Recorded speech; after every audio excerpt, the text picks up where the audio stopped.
Sa unang pagkakataon ay gumawa ng isang proyekto si Tony Labrusca sa GMA7 at ito ay ang upcoming series na Binibining Marikit. Pero may paglilinaw si Tony sa mga nag-aakalang kapuso na siya ngayon at umalis na sa ABS-CBN. Sinabi rin ni Tony na siya ay nasa pangangalaga ng Star Magic, ang talent management arm ng ABS-CBN. Co-manager din niya si Mario Colmenares. Ano ang magiging reaksyon niya kapag inoffer siya na maging isang sparkle artist? I honestly don't know how to react, sagot ni Tony. Meant to be raw ang kanyang pagkakasali sa Binibining Marikit na pinagbibidahan ni Herlin Budol.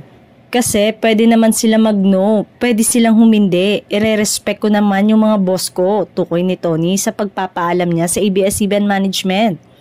Pero pinayagan nila ako, kaya konektado pa rin si Tony sa Kapamilya Network.